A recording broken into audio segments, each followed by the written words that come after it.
Welcome to Spotlight. I'm Liz Wade.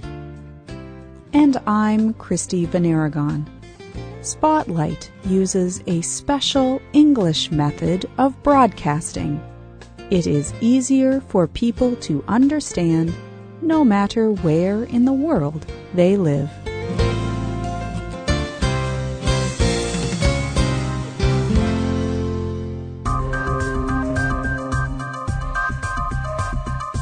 Imagine that it is night.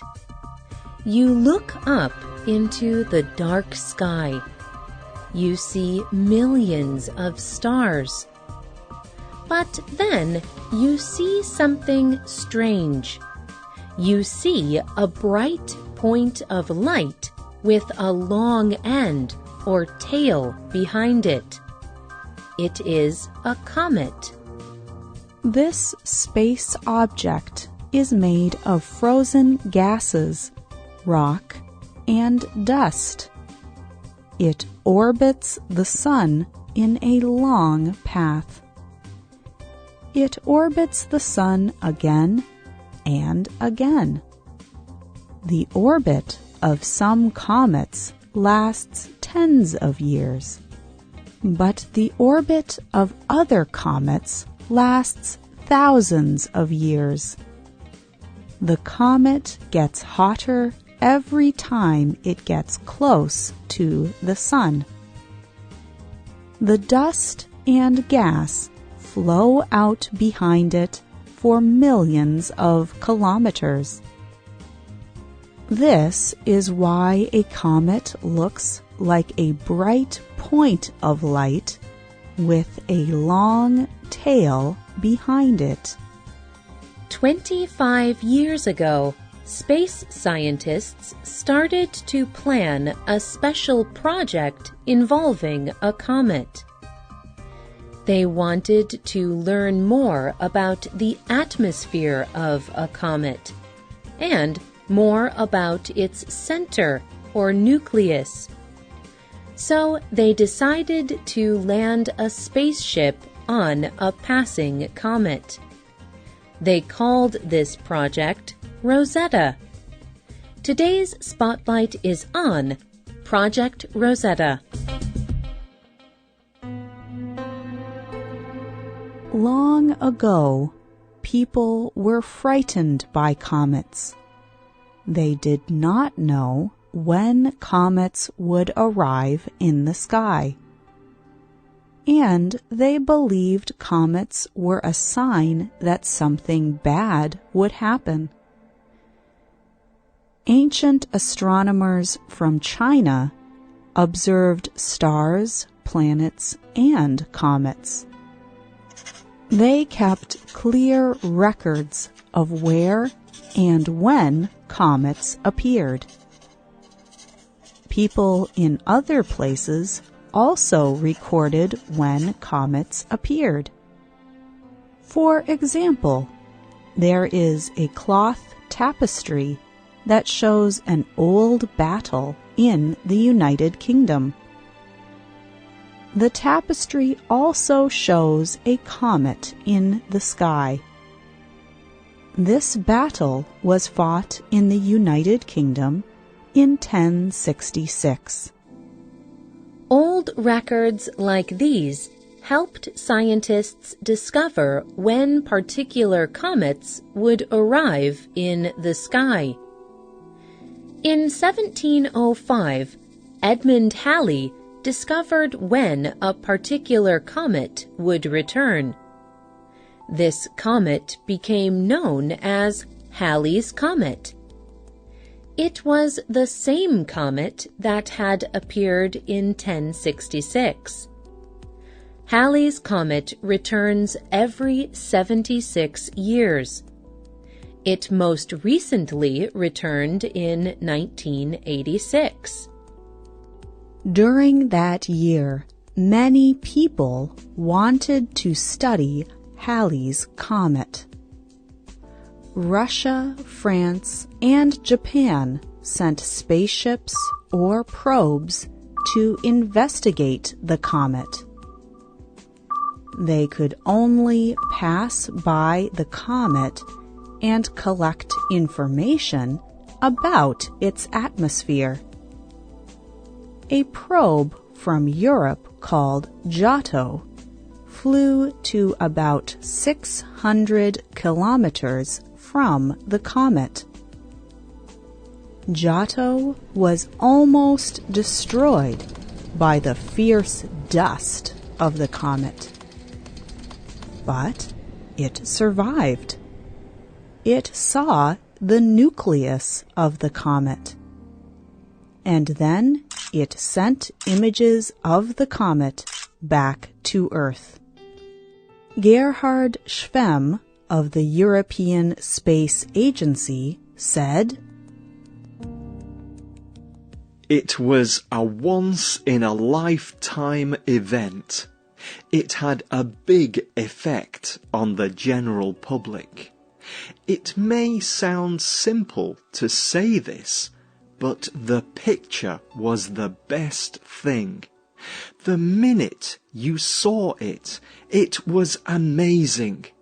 Giotto excited the space science community in Europe. We had demonstrated that we could successfully lead demanding missions, and people started thinking about what else we could do." After that success, the European Space Agency decided to land a probe on a passing comet. The Rosetta spaceship lifted off planet Earth in 2004. Its purpose was to catch a comet called Comet 67P. This comet orbits the Sun every 6.5 years and travels between the orbits of Jupiter and Earth. The scientists worked hard to establish the exact path of the comet. They had to make sure that Rosetta and the comet would meet. This was not easy. The comet travels at 55,000 kilometers an hour, and it is only about 4 kilometers wide. Rosetta traveled for 10 years. It went round the sun 5 times, facing great extremes of hot and cold. At last, on August 6, 2014, Rosetta caught the comet. The spaceship went into a powered orbit around the comet.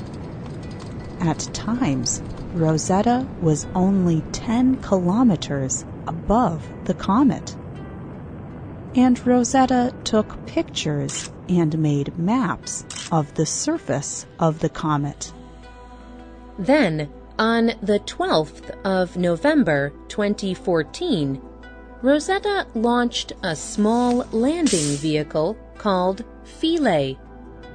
Philae flew down toward the surface of the comet.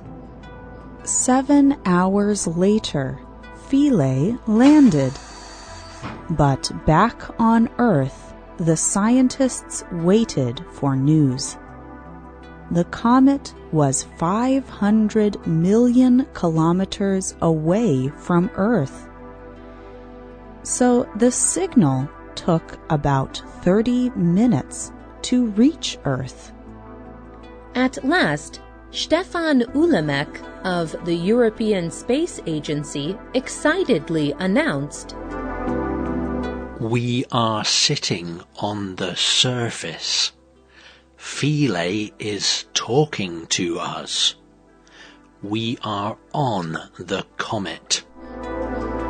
The scientists at the European Space Agency cheered loudly. They knew the first landing on a comet was a historic achievement. At the control center, Professor Monica Grady jumped up and down joyfully. She told BBC News, "I can't believe it. It's wonderful. We have landed.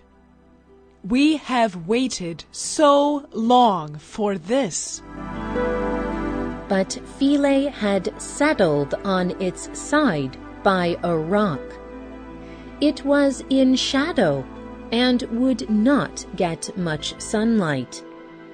Philae needed sunlight for power. Without sunlight, it only had a few hours of power. But it collected and tested some pieces of the comet, and it sent lots of information back to the scientists on Earth. Matt Taylor of the European Space Agency said, "The science is only just beginning. The science teams are already buried with information." The scientists also continued to receive information from Rosetta. As Rosetta orbited the comet, it found water, methane, and hydrogen, and other rarer gases in the comet's thin atmosphere. Rosetta also discovered important information about water. Many scientists thought that most water on Earth came from comets. But Rosetta showed that water on the comet was different from water on planet Earth. So now the scientists think their theory could be wrong. As the comet nears the sun, it will become hotter. Dust and gas will flow out behind it. Rosetta will go through this dust and gas tail, and Rosetta will send more information back to Earth. The scientists hope this will help them learn how comets formed. Then the comet will travel back into deep space, and its tail will slowly disappear.